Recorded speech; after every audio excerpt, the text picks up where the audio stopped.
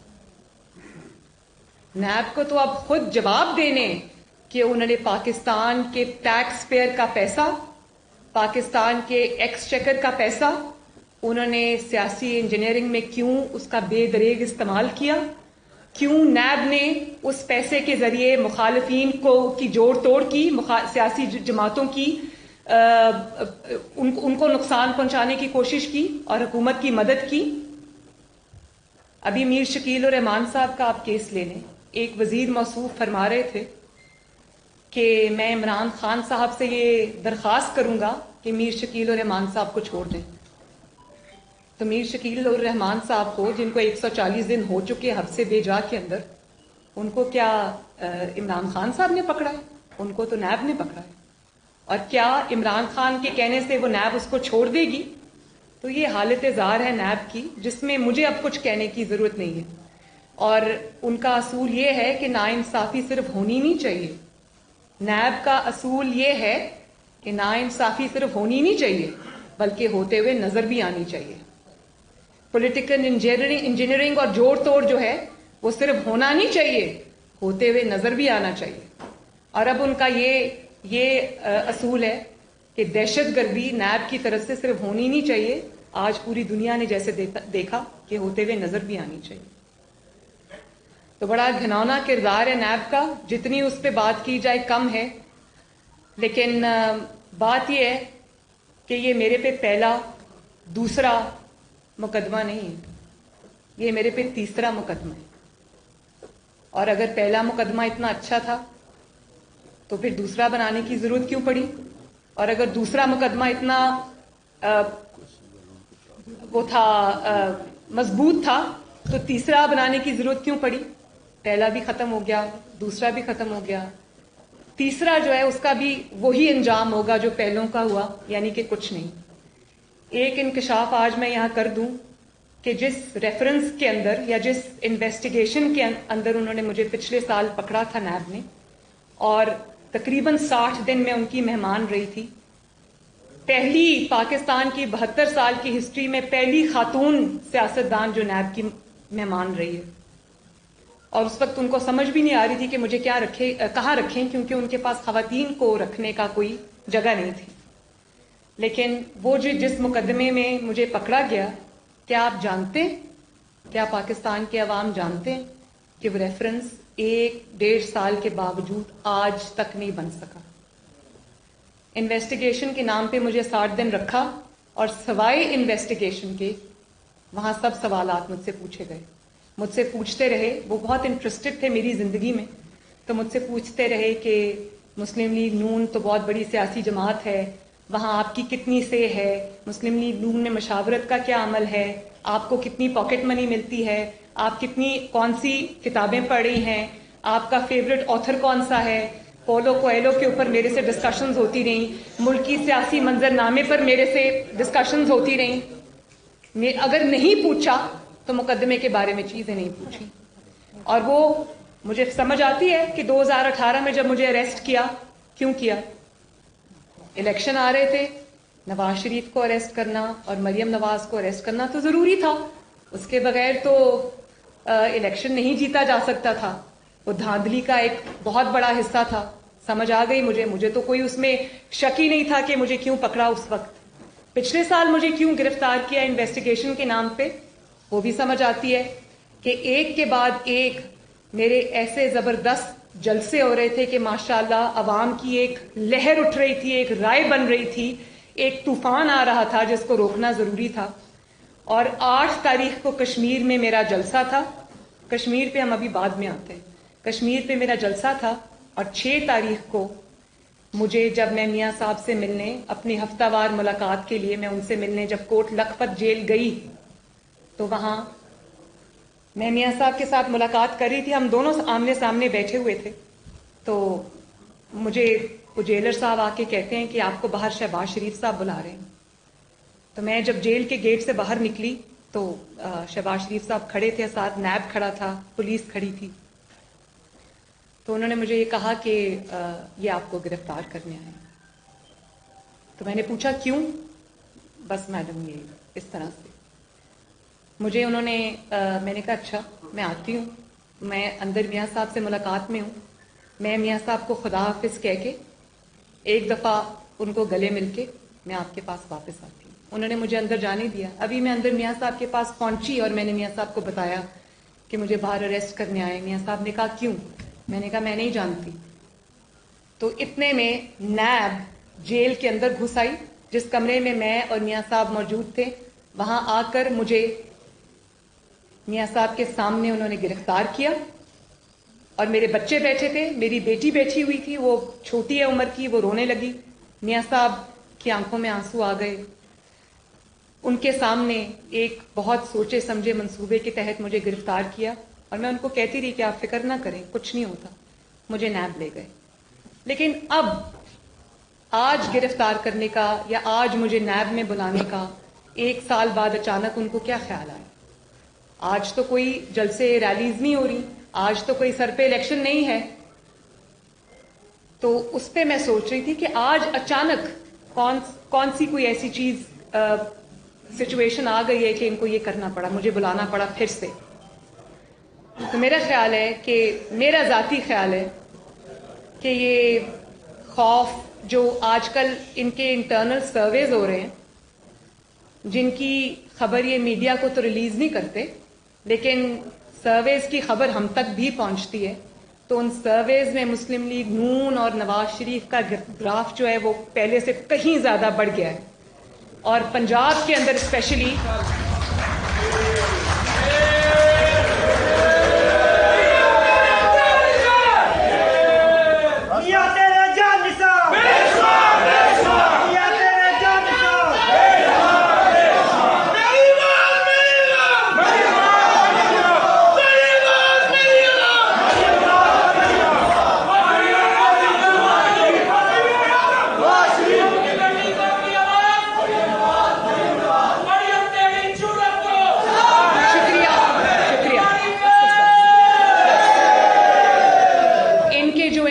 Services ہوئے ہیں، یہ اس سے بہت بری طرح گھبرا گئے ہیں، پینک کر گئے ہیں، اور اس کے بعد ان کو نواز شریف کا ہر حربہ استعمال کر کے دیکھ لیا، لیکن مسلم لیگ نون کا گراف جو ہے وہ پنجاب سے ان کو ان کے سرویز کے مطابق مسلم لیگ نون سویپ کر رہی ہے۔ تو یہ وہ خوف ہے۔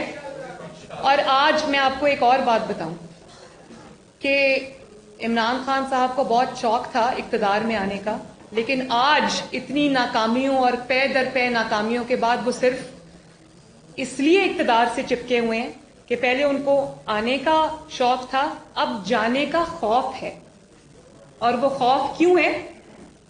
وہ خوف اس لیے ہے کہ اتنے ظلم کر بیٹھے ہیں کہ اب ان کو صرف اقتدار سے چپکنے میں اپنی سروائیول نظر آتی ہے۔ ایسے الفاظ ہم نہیں استعمال کرتے۔ اتنے ظلم وہ کر چکے ہیں کہ اب ان کو اپنے انجام سے خوف آتا ہے۔ تو اس لیے یہ جو اب ایک آپ دیکھ رہے ہیں کہ اس کو بلا رہے ہیں، اس کو بلا رہے ہیں، تو یہ اسی سلسلے کی ایک کڑی ہے۔ پاناما بھی ختم ہو گیا، اقامہ بھی ختم ہو گیا، باقی چیزیں بھی ختم ہو گئیں، تو مسلم لیگ نون نے تو بہت سہ لیا، بہت برداشت کر لیا۔ آپ کو تو اپنی فکر کرنی چاہیے۔ آپ کا کیا ہوگا جب آپ کو جو 6 مہینے کی مہلت ملی ہے جب وہ ختم ہو جائے گی؟ تو آپ تو خود اپنی زبان سے اس بات کا اقرار کر چکے ہیں کہ آپ کو 6 مہینے کی مہلت ملی ہے، وارننگ ملی ہے، اور جو حکومت اب مہلتوں پہ چل رہی ہو وہ اب خوف نہیں کھائے گی تو کیا ہوگا؟ آپ کو تو کلیئرلی یہ کہا گیا ہے، آپ کی زبان سے ہم نے سنا، آپ نے یہ کہا کہ 6 مہینے ملے ہمیں، اور 6 مہینے کے بعد وہ معاملات کہیں اور چلے جائیں گے۔ کہاں چلے جائیں گے یہ میں نہیں جانتی، لیکن ان کو پتا ہے کہ کیا ہوگا۔ تو یہ خوف، یہ جو اچانک یہ پینک کی ایک لہر اٹھی ہے، اس کی یہ وجہ ہے۔ اور آپ نے فرمایا کہ اب میں نے کشتیاں جلا دی ہیں، تو کشتیاں جلانے کا اور کوئی مطلب نہیں۔ کشتیاں جلانے کا مقصد یہ ہے کہ میں نے اتنے ظلم کر لیے ہیں، اتنی زیادتیاں کر لی ہیں کہ اب میرے پاس کوئی دوسرا راستہ نہیں بچا۔